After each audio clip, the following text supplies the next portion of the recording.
Thierry qui vous retrouve en ce jour de mercredi. Nous rendons gloire à l'Éternel. Grâce à Dieu, c'est à cause de sa bonne foi, bonne volonté. Et il est l'omniscient, l'omniprésent, l'omnipotent. C'est lui qui coordonne tout. Voilà. Il a voulu que nous soyons comptés parmi les vivants.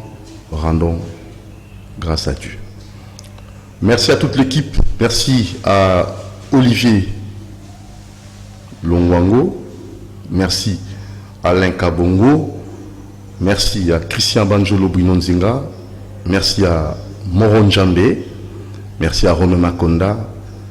J'avais vu aussi Karine Bébé. Merci à toute l'équipe. Voilà, vous nous suivez en live sur CCTV Rallye officiel. Merci pour votre fidélité. Nous aurons deux rubriques aujourd'hui. Donc on va recevoir la toute première rubrique. Notre très cher invité Jean-Serge Mwanda. Avec lui, nous allons parler de ces grands départements psychologiques de la nation. Oui, c'est important. Selon ces livres que Laurent Singhi Pouloulou avait mis à la disposition des nombreux lecteurs, qui s'intitule « Vivre pour les autres ». C'est ça. Et en second lieu, on va recevoir Madame Gisèle Samba. Elle sera avec nous. C'est une femme leader. Georges Limingue. Une femme leader. Aristote. Une femme leader. Qu'on va recevoir. Elle va nous parler de l'idéologie du MLC. C'est parti. Jean-Serge, bonjour. Bonjour. Mwanda. Voilà. Bonjour Doudou. Bonjour à tous les téléspectateurs qui nous suivent maintenant à la maison. Je salue aussi l'honorable Tsingi Pouloulou. 2150. Voilà. Vision 2150. Comme nous l'avons dit la fois passée, que l'idée fois à la biloko misatu, il y a les boussos fois à la vision pour na mboka et puis pour na congolais. Au niveau de la leader, au Kenya bango wapi, au la makanisi nini, et puis en plus de cela, il faut être très intelligent. Et Yasuka, il faut un amour. Yamboka na yo Congo. C'est comme ça que pour le moment, à la télévision, à Zolandanga, na PC Mbote, les téléspectateurs, vous avez belé, au Bengaki la fois passée, mais la comprendre était basé continuer autour de les découragement collectif. Babi bazo comprendre vraiment bien découragement collectif les années oui. Ezali maladie orembe et bomi mboka na biso. Découragement na niveau mokoza na idete nazuka exemple moko na ministère ya finance prime eza plus d'1 million de francs congolais mais chef de riz oazo travailler na ministère ya intérieur chef de riz aza reconnu te bazo boya ko mécaniser ye mais asala musala na kati ya quartier asala musala afuta mate. Mais, pour le ministère de la Finance, à part salaire, prime plus de 2 millions de francs congolais. Mais bon, on a 2 millions, on a passé chef de riz 100 000, chef de riz, combien va vous foutre? T'as le découragement. Pourquoi on a un bon, mais on va passer nous ça. Bon, le ministère est belé, NI baza est belé, mais on va prime au-delà. Mais pourquoi pas on va prime?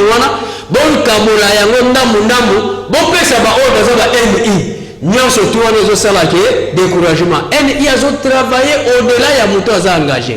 Donc voilà au total il s'agit de parmi les découragements peut-on dire que l'une des solutions oyo eko sala ke moka na biso et le makati ya découragement collectif wana ezali il faut qu'on crée département psychologique de la nation.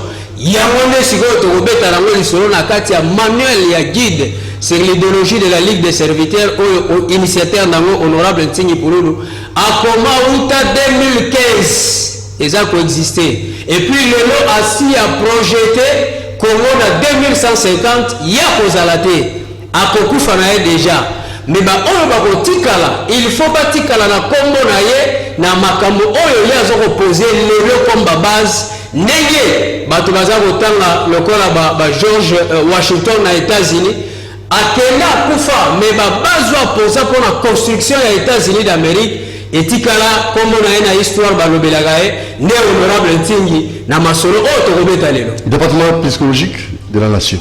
Oui, le département puisque de la nation est clairement parlant.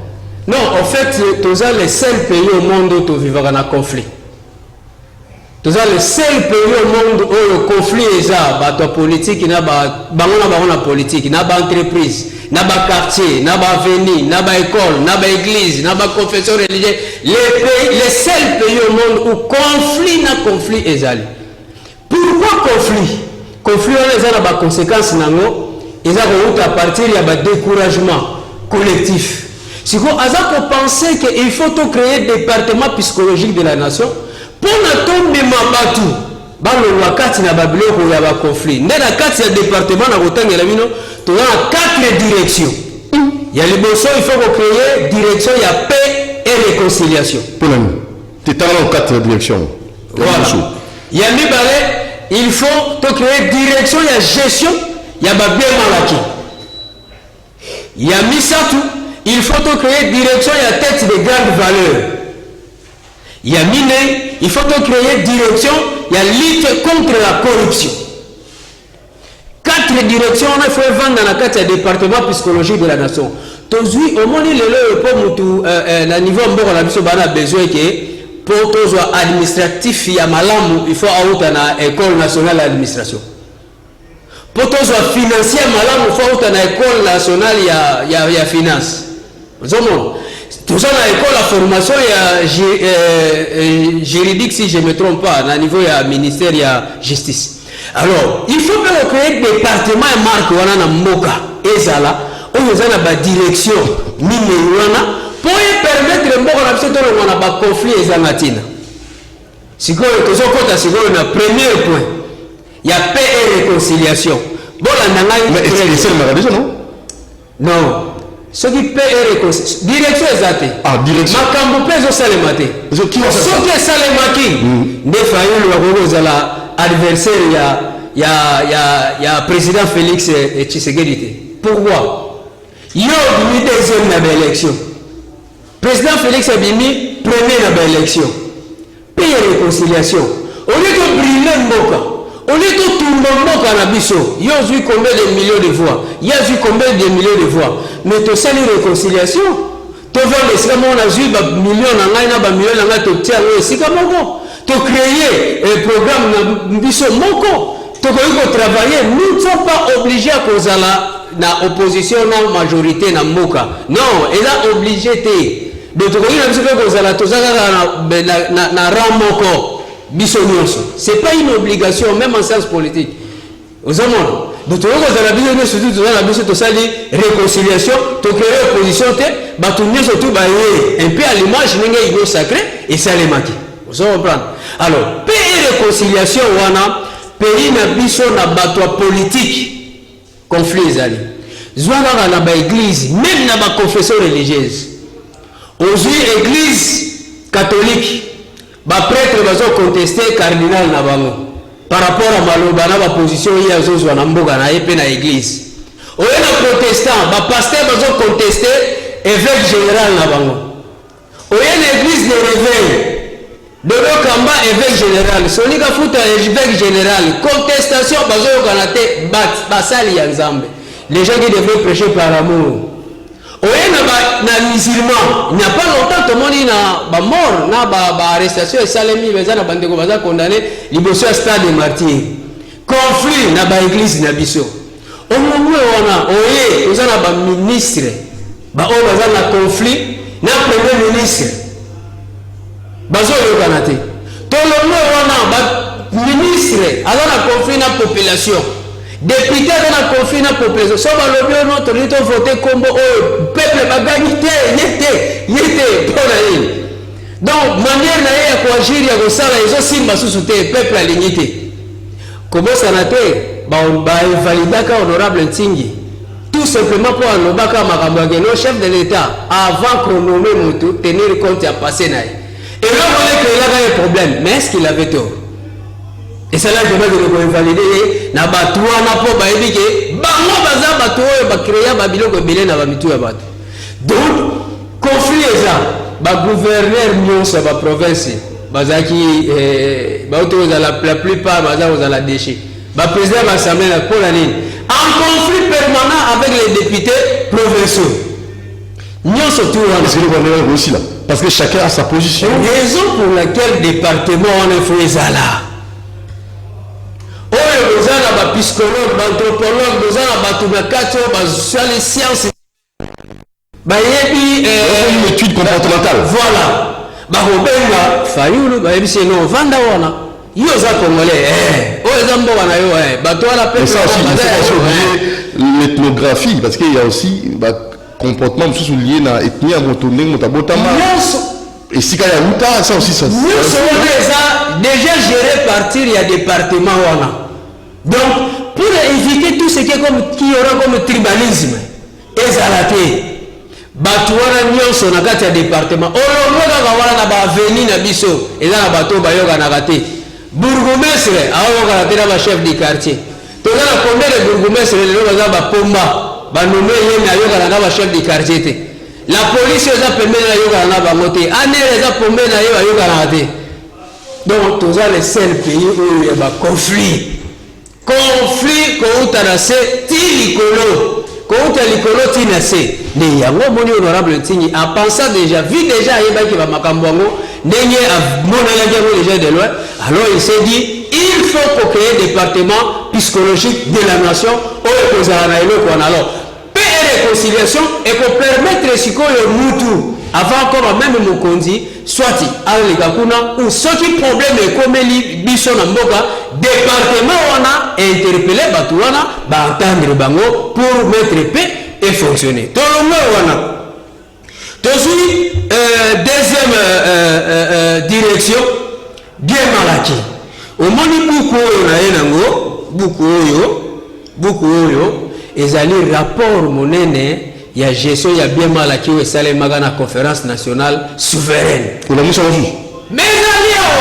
ezali awa eza na bakombo ezali awa baoyo baza nano en vie omoni Gombe ezalaki cité ya bamindele Gombe ezalaki ya bachef coutumier kutu bazalaki te batikalaka kote oyo kuna Gombe ezalaki cité ya bamindele bazwa yango Mobutu a partir de la réalisation à Bengana Bango. Mais comment est-ce que tu vas comment à 4 parcelles na Gombe?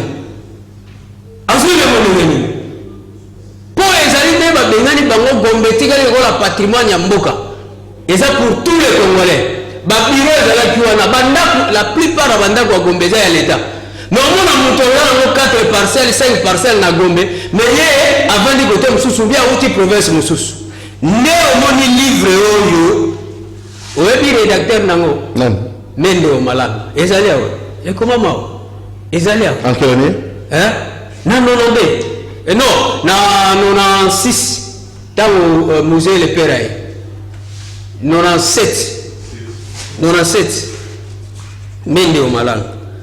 Alors maintenant vous voulez faire quoi encore? IGF faisait déjà non? Alors IGF faisait déjà non IGF azawana pour la finance mais c'est quoi on les a pour la bien malaki na éviter ce que na kotangela yo bandako natanga na la ju batu oyo na tanga bakombo bazu bangole bakabola bandako ya Gombe. Non, c'est pas le moment. Tout à mercredi prochain. Oui, nous ba age pour ça on ça crise AVC au de mon tigre émission là merci donc la boy AVC si vous Masalayo, Nate, Masalayo. En fait, le problème c'est quoi? On va dire. À mon époque, réseau déontologique. Parce que là, on va reprocher. La livre là, parce qu'il faut aussi là il a côté à Bougie, nous vraiment. Comme le temps là, mais c'est grave. Donc là, comme nous sommes, mais c'est le temps là, nous avons quoi à chaos. C'est pas bon. Là, tout le temps à monter.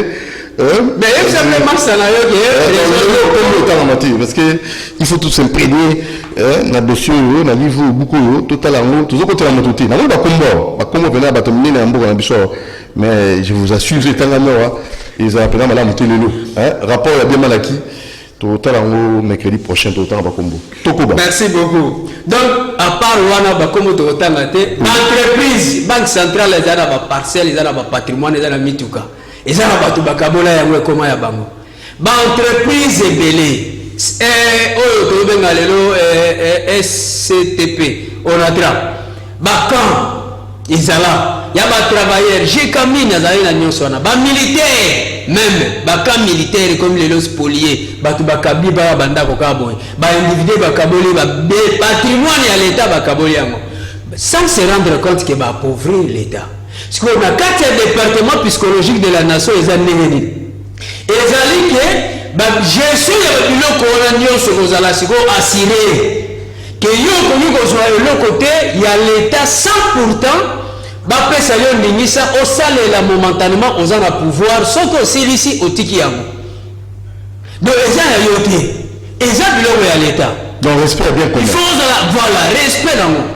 La gestion et ça la loi est causée la nakati parce que moi dans le département psychologique de la nation notion sur la pardon et quota ceux qui m'ont à reconnaître quand même mais la justice pardon est la raté au salim même il faut oser mbanunayo mais la carte psychologie donc ba meki pe quota lisayo ce qui est là qui mabe ya makambo yo salaki et on va voir comment on peut t'aider pour la obimena likamboana. Gestion il y a bien malaki. Troisième direction, lutte contre la corruption. Il faut ezala. Le chef de l'État a été cellule Moko, agence Moko, et Zako Talamagambo ya lutte contre la corruption. Mais en ce qu'on veut noter, et ce moment là vraiment été Moussala Oyazosala. Mais honorable Ntingi déjà avait pensé à son temps en 2015. À ce moment-là déjà que non, parmi les pilotes qui ont dérangé, il faut tout ça la lutte contre la corruption. Mais corruption, il y a comment on a vu ce Banel bah parti politique. Parti politique, bah on est numéro 1. Bah on va propager corruption était à niveau.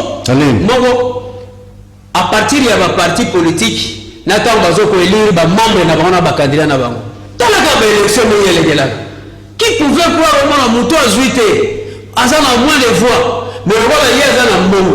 Il y a des moutons à recevoir voix, il y a des moutons à député, il y a des moutons à recevoir c'est constitutionnel.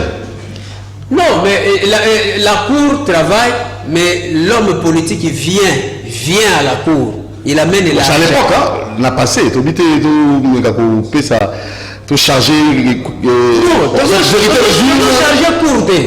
Tu as chargé un individu politique. Au fond, il y a une proposition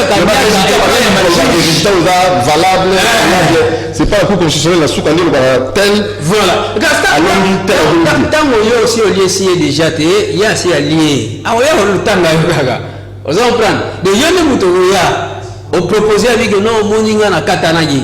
Pour devant les juges ou bien devant un avocat, il faut dire la vérité.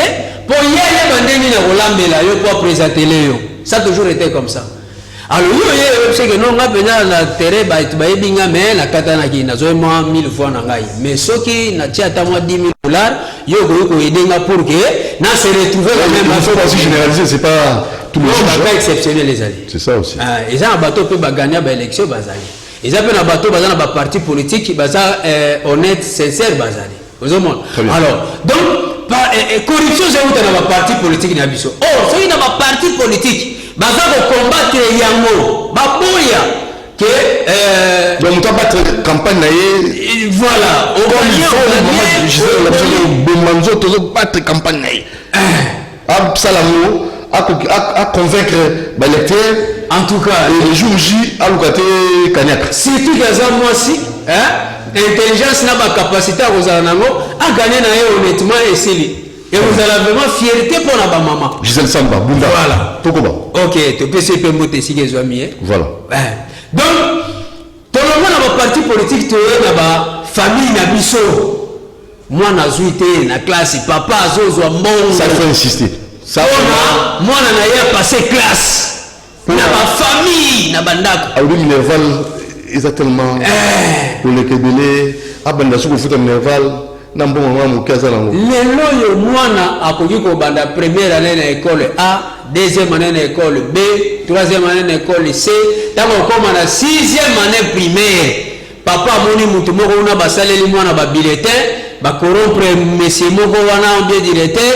ba présenter mwana pas salite na fait oye na humanité ndenge moko comprendre sous te papa ye moko to mama aza ko simba mwana lobo obaki le ko corrompre prof to directeur to préfet na ba école na bandako tala place corruption eza makasi mboke kufi na degré mwana oyo bomemie na ba procédure ya margo wana na université na ndenge wana soki bakomisi ministre rarement ibozwa soki a esimbi te il faut ben dollar après sa corruption koto pour que a se retrouver ozomona donc lutte contre la corruption il faut ekota na ba église ekota na ba école ekota na ba université ekota na ba famille ekota na ba entreprise oyo po banome azala ministre oyo po banome azala DG ya entreprise oyo po banome azwa poste songolo to pakala soki kaniaka eza te aolega te mboka na biso compétence équipe suste ndeko nanga dudu comment on imaginer moto apusu ozwe na mombele aza na telefone te atie mabaya mais abandi kotindika ngo oyebise ona memelo wa pabilo mema yango na mbudi akena ngo tindi akitisi ayibi ata libaya te atangi classe mingi te bosowene pe na telefone te yo ozwaki moto po yo boyo tambla mais ya memelo yango otali mabaya na yo eza kokoka moto apusu degré ya honnêteté mais moto atangi ba français ba diplôme ba tridoc aketi poto asali ba nini bonome ministre 2 jours après 3 jours après bolandi boye on a détourné 15 millions on a détourné autant de millions on a détourné déjà boye on a sali déjà boye est-ce que mboka na biso pour moto azwa il faut pas vivre na corruption mboka na biso pour le tout qui ne liboso il faut vraiment la corruption mais c'est dû à quoi mais c'est ça la maladie ya mboka ya mwana découragement collectif oyo pe comme lukazo ntaba po apesa kuna na chef po pe bataye bukonzi o pe kemo wakati lukazo mbongo enveloppe apesa chef unité po azo pas décourager na bambongo azozwa ndio honorable il faut se ligue voilà siko eza ba stratégie to le la fois passé mais eza siko en préparation nous saluer maître Loulou il faut se mettre sigoyo au moni session budgétaire à 2000 et septembre tu sais que donc tokobenga yo oya ozabiliki tokosala ba sit-in ndenge honorable Ntinga ceux qui va renverser pyramide que 60% ou 65% oyo kendaka na fonctionnement ya l'état et na ba salaire ce qui est tokosala ba marche et des marches jusqu'à ce que premier ministre a reculé à modifier pourquoi vous ça va fonctionnement bien l'état mbongo ebele alors que mbongo na ministre a balela ngo basi il ne fait rien le ministre quand même non bah exception ezanga te monsieur mbongo ça va musala monsieur yesa musala monsieur se pas besoin zonisa oui na libenga to ni c'est que zoyoka utalaki no on mona ki to oui nani wana nani wana na kota na mama f azonzi mbongo te donc on problème na bato mususu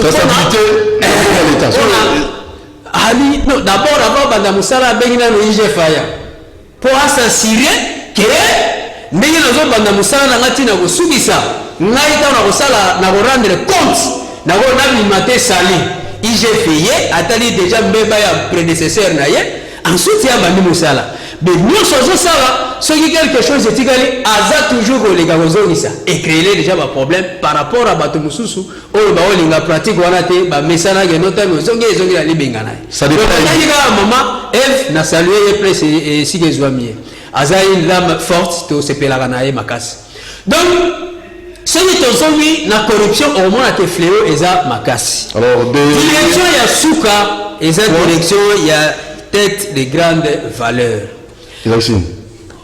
awa nde tolingaki parce que tozwi mwa kokoso na côté technique tolingaki tozwaka même élément moko ya vidéo mais j'annonce déjà que esimbi te par rapport à nde topensé peut-être prochainement tête de grande valeur elingi koloba nini elingi koloba ke mutu avant koma mokonzi ya mboka mais il faut ozala élite il faut ozala mutu otangi il faut ozala mutu oyo il faut moralité na yo eza malamu il faut zala mutu oyo bato bakoki kotémoigne yo mboka na biso ekiti na se ozomona mutu oyo atangi te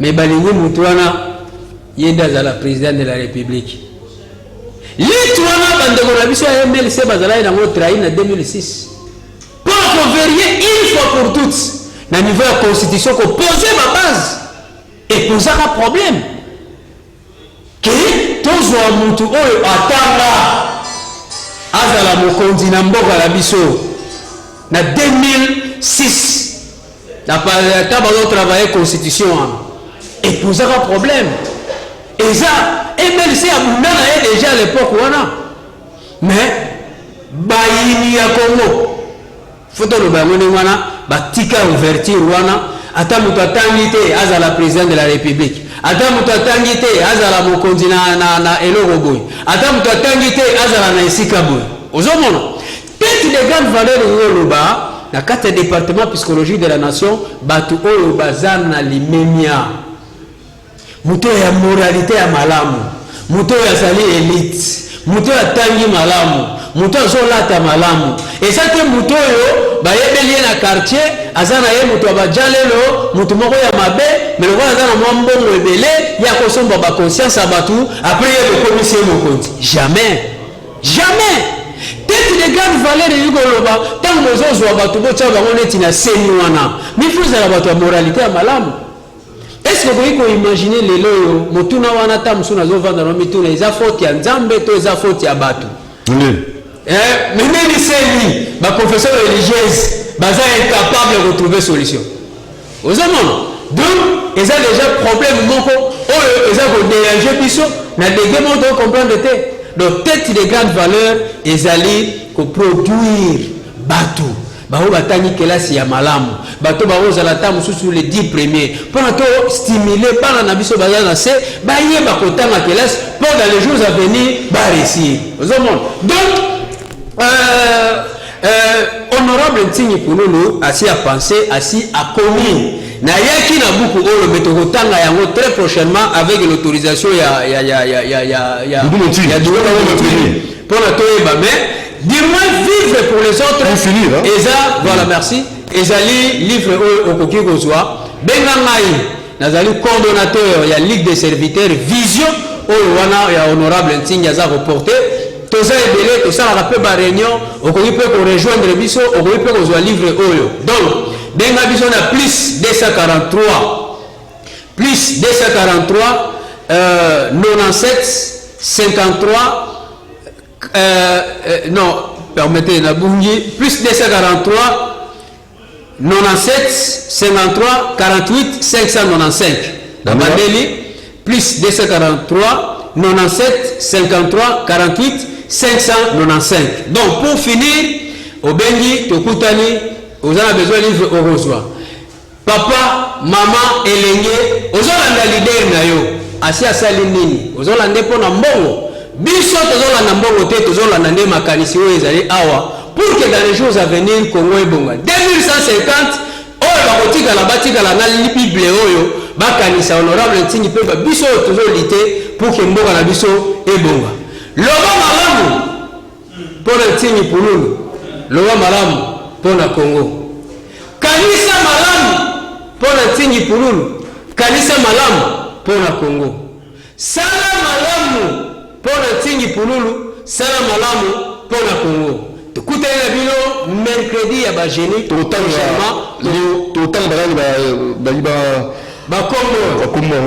mercredi à 10h30 là il y a beaucoup cette façon on va lire ça donc rapport ezali etali biloko bizwami na ndenge ya mabe wana tokotanga ngo penza conférence nationale souveraine commission des biens mal acquis depuis le Martinique d'Isaïe, Palais du Peuple, septembre 1992. Voilà, Lambert Mende, et Azalaki Moko, rédacteur, Chilenge Wakabamba, il n'est pas Azalaki la 4e rédaction de Kouana. Bon, tout le temps, vendredi, mercredi, à 10h30, vous allez voir, voilà tout le temps. Place à notre sujet du jour. Merci beaucoup. Nous avons bisou Jean-Serge Mwanda. Mwembe, t'es balise, t'es beau. Sujet du jour, c'est parti.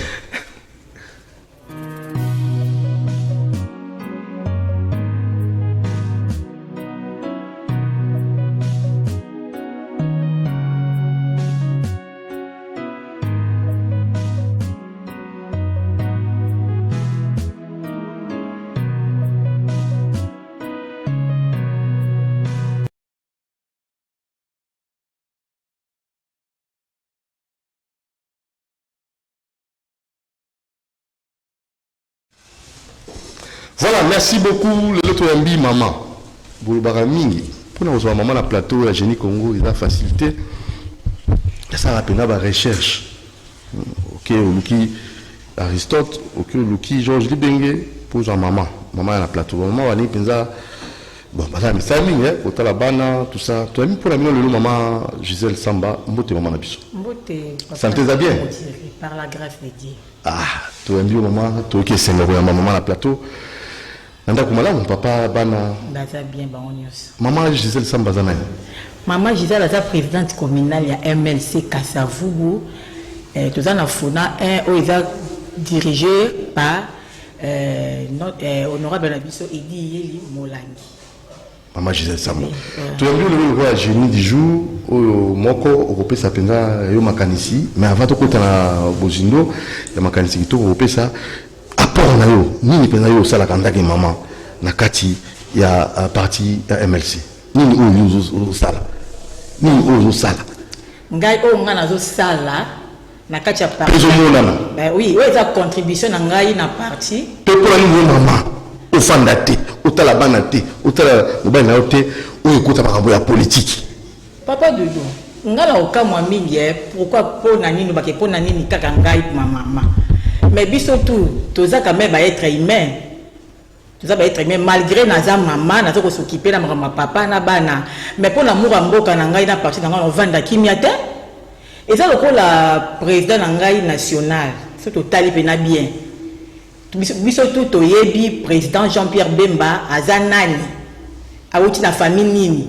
mais président Jean-Pierre Bemba oyo andimaki kotika nyonso oyo azalaki a préféré que kota zamba pourquoi pour azalaki na souci ya mboka na ye mais na batu mususu toke de gauche à droite totel ba président belé oyo baleka ata mutu moko te oyo asa lokola Jean-Pierre Bemba pourquoi souci na ye ezalaki ke non azo ye azo lia azo mela mais eza na batu mususu oyo baza côté na ye bazo souffrir yango wana a préféré kotika nyonso ezalaki nango atendaki kokota zamba mpona kobundela mboka na biso na ndenge tokomi lelo sikoyo ngai nakomi na place oyo tuni ngai pourquoi kaka ngai mama mais logo la Bible le dit que pour l'amour d'Israël je mettrai point et Jean-Pierre Bemba le dit que pour l'amour de mon pays je mettrai point moi aussi je suis en train de dire que non pour l'amour de ma commune Kasavubu que je mettrai point yango na telemi na commune na ngai Kasavubu bango esali nini ezala un problème nini papa ozotungisa yo maman Gisèle Samba totambolaka tozomona partout Kasavubu eza lokola ndenge ezalaki te biso tobande kotanga na tene ya victoire tant tolongwa na makolo tozoya na école na nini na biso ya atteinte de victoire wana Kasavubu ezalaki na propriété moko toloba te mais lelo oyo Kasavubu na ibite si tokotiango na kombo nini parce que eza na kombo ya président na biso oyo ya kala quand même fait la propriété mais Kasavubu salité au moins na vandi na la mukaka okoza na idée salité ya makasi souci na ngai ya mwana tokomaki na moment moko oui papa le jeu escalier hein au mati au mona monument ya Kasavubu oui kende simba ngona maboko soki na maboko no tala maboko comme la couleur nini kende na simba penzango zoka na mapembe kende chango maye mata pangusa monument wana tala soki na mapembe ne komi tokoba mais olobi yango yo mo papa Doudou olobi yango yango to loba pona salité non na Kasavubu yo mo pesi de wana ke ne kaka simba kaka monument oya ya Kasavubu wana quand même il fit notre président il fit mais quand même faut pas bondisaka yango tozo lobela toza kolobela yango propriété exacte tozo lala na salité to la muka na salité to ta na sayo wana babita ko bazaka na sayo to koloba te na yebite ceux qui bazalaka chaque semaine ba melaka ba kiss ba antibiotique parce que salité souci wana ya mboka nanga oyo ya commune nanga ya Kasavubu na ko vanda te papa Doudou donc côté politique na côté politique avec énergie meni maman Gisèle Samba nango wasuma ah papa moi si mobali tout ça comme moi si mobali ah oui pour la Kasavubu Moi si mobali. Mais si vous avez piqué au bon est-ce que vous avez un bateau pour vous en makanisi? Mais il faut savoir que si vous avez sensibilisé, vous êtes ensemble pour vous jouer makanisi on a au tchabo peto, c'est vos fans. Papa Doudou, balobaki lisapiment que ce rôle est longité. Ngala na travailler quand ngai mon côté dans un comité na ngai. Tout le monde a dit Christian Banjolo na Binonzinga kuna na Lekabongo. Aux à la comité. Oui, dans la comité où yangai, où tu travailles na bango ensemble. Où tu osala la musana bango ensemble. Tout à la cadre de que na. Mais tu vois là on est venu colonie. Ah ouais, Isaki et où tu les cas ah ouais, Isaki na camp Christ roi. Oyo, tout ça qui descente d'abisso. Descente tout ça là qui pour l'adhésion massive. Donc mutunyo so adhérer na parti na biso à MLC. Mutunyo so adhérer à moi na tokendaki to sensibilisaki batu basadhérer oyo ce total na article na biso ya non maman va vous adhérer bien ah oui maman va s'adhérer total maman influencer maman oui article combien article 12 autre l'adhésion adhésion au MLC s'opère par la signature d'un acte d'adhésion qui a lieu au bureau du parti le plus proche de la résidence ou du domicile de l'adhérent. Donc, vous avez combien? Je suis au sein de la c'est pour maman facilité que la communale. Facilité. Donc, Nazala A. M. Soussou. Pour nous, Katananga, Papa Doudou, 3 heures. Et Kataninga. Il y a un tindio. Non, mais il n'y a rien qui marche. La commune Nangaï. Toza le quoi, Toza te. Propriété exatée. Et là, on a tellement. Yango wana la sensibiliser ba maman, ba s'adhérer, ba côté na idéologie sur la partie. On te travaille là ensemble parce que moi on a cocaté il y a un qui t'a quartier na quartier to sensibiliser batou ba ko ta idéologie MLC ndenge to lobi a ndona tangi na article na biso 12 que papa bureau ça en tout cas ngai pour la partie na ngate maki bon bureau qui sont au sali au bureau na ngezali bureau za tout pour ndako na ngai on a ici qui batu nyonso na opala 14 sur Lubumbashi na commune à Kassavu opala numéro 14 bureau na biso eza wana déjà au dest sali o inauguration eza le 25 oui il y a moi le 25 septembre na opala numéro 14 OK donc bureau la moni la photo hein donc yo fandi on a bureau la moni il a dit photo pamba bureau là la moni qui la photo, on peut les tantôt sur là, mais c'est que c'est pas facile que la présidence de la commune. En tout cas, pour l'angaï, Mikakatano, Nakoloba, c'est facilité, hein, c'est facilité, cause à la communale. Mais évitez ça encore le bango que les gens ont dit cause à la présidente communale, ça dit que c'est une charge à la commune à Moutou. Ce n'est pas facile. Ce n'est pas vraiment facile. Autant si on avait la difficulté pour la difficulté c'est quoi difficulté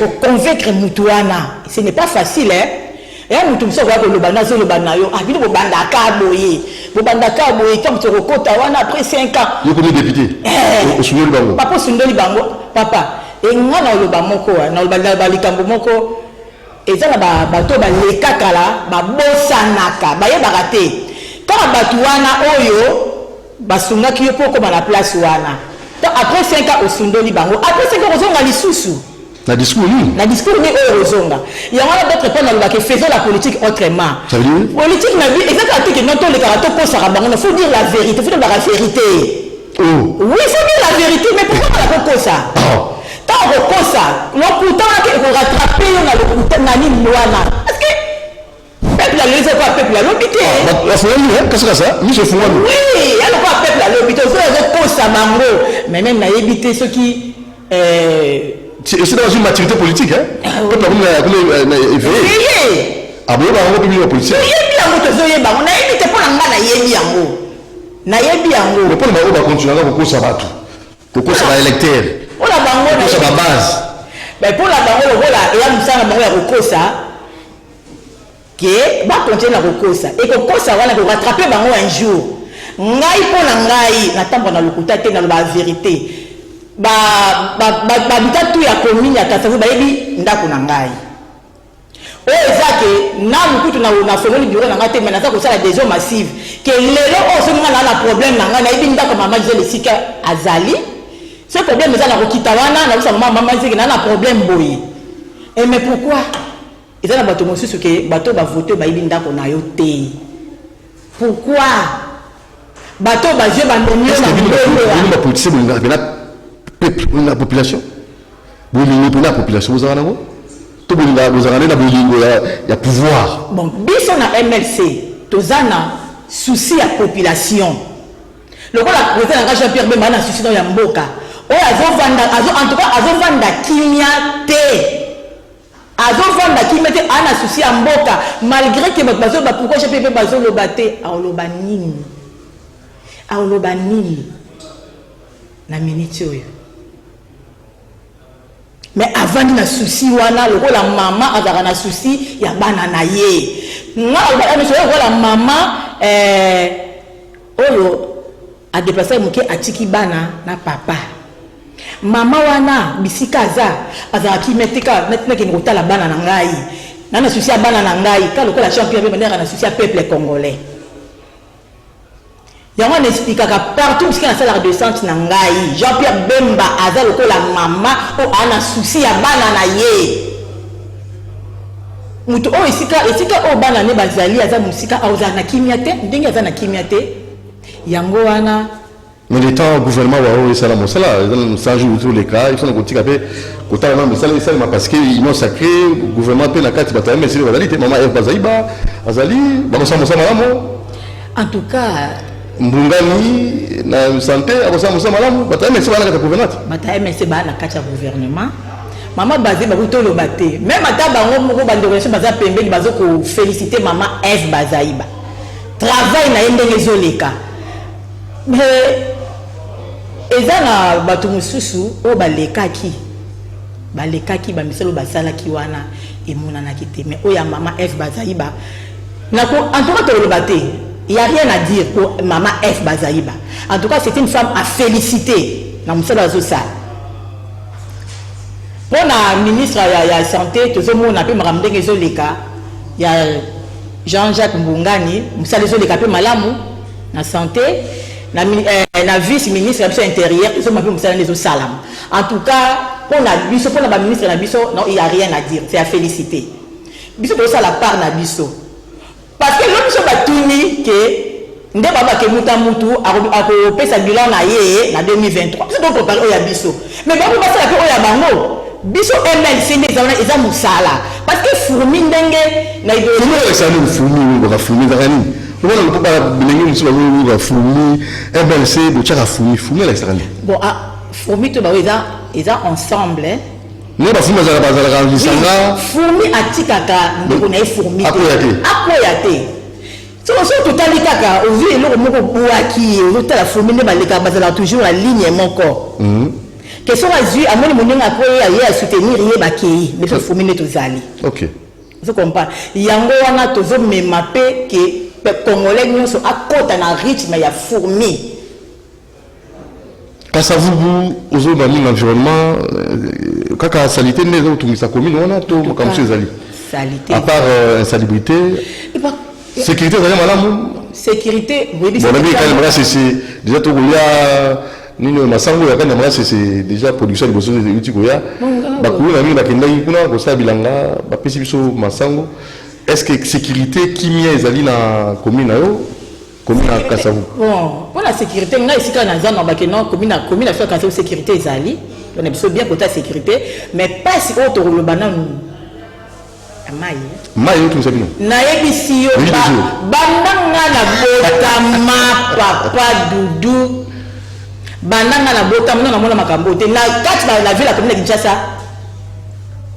na ville commune ya Kinshasa lelo oyo na kati ya ville ya Kinshasa ndito na commune ya Kasavubu tokoma kosokola bamai oyo ezali ya forage ngai naza awa papa Doudou na koexpliquer par jour na dépensaka 5000 ai mais aussi toto na fleuve ya biso moko papa Doudou batu nyonso bayaka epa na ngai kopose nga bakestion mama yo mtoza awa mais bozoli babi mpona makambo na biso oyo ya mai papa Doudou nazanga likambo oloba na oloba nini nakoloba nini mai pasi mai ebimaka te ngai mo naza awa naza témoin esika oyo ngai nazali mai tokenda kotoka quelque part par jour tokenda kotoka mai ya 5000 nazo dépasser 5000 par jour et bon soki tosokola bilamba ebele osomo ateke eza dépense mais toyebi te soki toloba ndenge nini papa Doudou bon courant courant na même courant tokoloba te courant eza pasi courant pasi mai pasi toyebi te toganga ndenge nini toloba ndenge nini maloba ezosila biso papa Doudou mama Gisèle Samba bato ebele bazolanda yo bandeko ya Kasavubu bakolanda yo nini koyebisa bandeko nyonso balandi yo po toke malema ya suka le temps toyeba inauguration officielle ouverture inauguration officielle ya bureau na lobi eza le 25 septembre tozala wana po tomeka koassister na ntina likambo et je crois vous serez capable ya komema charge oyo nouveau minime ah papa côté wana MLC toyebi esika na bendele koya te tokoyesa bendele te charge wana moto alingi parti na ye ndenge na linga na nga parti na nga MLC ndenge naza wana mpona kosala visibilité ya parti na ngai ya président na ngai pe yango wana na kosala visibilité ya parti na nga na cadre ya bureau oyo nga na sali ce n'est pas facile papa pourquoi nga na sali bureau wana na lelo parce que na bandaki kozwa bakestion mpe ya bato ebele mama to wana posa tosadere mama tosala boye yango wana na préféraki ke natia bureau na proche ya ndako na ngai bato tu bazoya chaque jour kosadere mpo na ngai koyebisa bato to obike na nalobi nini na population ya ngai baya ebele bakota na idéologie ya fourmi idéologie ya Jean-Pierre Bemba bakota totravaille na bango ensemble nde bakoyeba elengi ya MLC aparti ya moke te ya papa Doudou MLC eza parti ya moke te loko tomo baparti mosusu te ngai naka na esengo mingi ndenge nzambe apemeta na kota na MLC ah bon ah non nazalaka na esengo mingi ndebi na koexplike yango te oui yango wana tosalaka baction est-ce que yo ozosala mpe mwa action moko boye osunga mpo ozaka présidente ya maloba te baction mosusu bato mosusu bazala mikakatano est-ce que oyaka mpe kosoutenir bango na bapasi oyo bazali nango j'ose croire que vous le faites aussi bon en tant que fourmi bolobaka te oui fourmi non eza bolingo so osali mpo namoni esika ndeko na ngai ndenge eza nayebi te papa Doudou nayebi te namoni ndeko na ngai azosouffrir baimage ezali nayebi te so na nga apesi oyo baimage yango ngai napesi oyo image te papa Doudou nayebi te bureau na yango wana MLC Kasavubu bureau communal yango maman Gisèle Samba oui pour l'amour de mon parti je me tairai point yango wana na tienga le bureau na nga wana pour la visibilité ya parti na nga na commune ouverture le 25 ouverture eza le 25 très bien tobenga bana Kasavubu nyonso oyo atangami ke mwana MLC oyo alinga MLC même a message na politique te aya akota aya na bureau a poser ba question numéro de téléphone na yo numéro de téléphone na ngai eza 084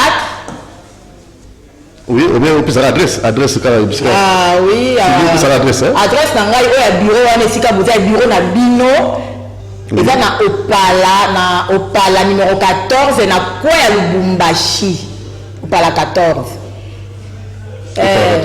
oui voilà alors donc vous avez chaque jour tozali malgré notre sali ouverture ya bureau chaque jour na sala adhésion à bato bayaka chaque jour neti lobi na sala chaque jour aussi musala maman papa ozo déranger ndakuté musala ndakuté en tout cas là moi je m'en fiche il faut déranger parce que musala ngeza ko sala pona sala visibilité à partir na ngai pona benda bato bakota. OK merci maman Gisèle Samba l'image moko peut-être tout de suite on l'exaté au souvaki motomoko avec un problème de handicap, Europe c'est une chaise roulante. Oui, n'habitez image wana. Nazo qui en gros tout ça mis tout ça à la recherche. OK. Donc voilà ma coquine en vacances. Yango to mona. Oui. Yango na maman abukana makolo. Oui, maman tozalaka na ye na clôture à mois de la femme il y a le 27. Maman oazana venu na ngai. Donc aza 3 parcelles après ye to comme pas na ye. Ndo pesi maman oyo abande koteka mapa na ye nazometa lisolo ya maman papa Dudu pardon na ngai. Yango nalobi ke maman bande koteka mapa chaque tongo maman bimaka akenda koluka mapa mpona kolesa famille. Maman moto etuta ye ebuka ye tous les deux makolo. Maman azwa soin na ndenge nyonso telema. La simplicité toujours. Ok. Maman azwa soin na ndenge nyonso makolo vie ya âge na ye esimbi te mama babeki esimbi ngai bayi koyebisa ngai le 7 août oyo ndeko oyo alati polola mpe moto omona aye kolukanga mpo mama amonaka bapolo na ngai azoyebisa ye abilukelanga mama na mama Gisele apesa tokutala ngai na ye mpo ngai mpe natangata te kobimabimaka maparti aluki ndeko aye kutala ngai le 7 ayebisi ngai le 7 na ye nakute mama le 7 wana natalaki kiloko nga naza nango natali vertir à bureau natali ba matériel en tout cas na état que fourmi kokaki en tout cas quand même motema te nakena lukeli mama vélo et mama vélo wana oui pour esungaye maman Gisèle Samba merci midi à la prochaine occasion. Merci papa Doudou. Nous avons Sunga. Sunga kaka pesa biso makoki tout ça la visibilité. Avec Dieu nous vaincrons. Ah, bon ça peut bien. Oui, biso na un de la mingi. OK, merci beaucoup. Avec Dieu nous vaincrons. Na fourmi hein? Na fourmi. Très bien. Merci de collabiso parce que nous sommes na moni Moron Njambe, na moni Olivier Tubilandou et Nongango. Merci. Qui s'est banjo na Georges Nibenge, na Alain Kabongo, na moni pe Binonzinga. Merci. Na bandeko so bandi biso Romain Makonda, merci mingi pe na programmation kuna. Doudou Monti vous retrouvera demain à 10h30 pour notre numéro. Toujours maman de pour les amis maman peut être capable pour accéder à développer mboka. Faut na kana ndako ka bo. Ulubara uvuka ulera fufuka abo. Ka kulata bilamba ka kabelo ka abo. La femme doit s'impliquer. Ciao.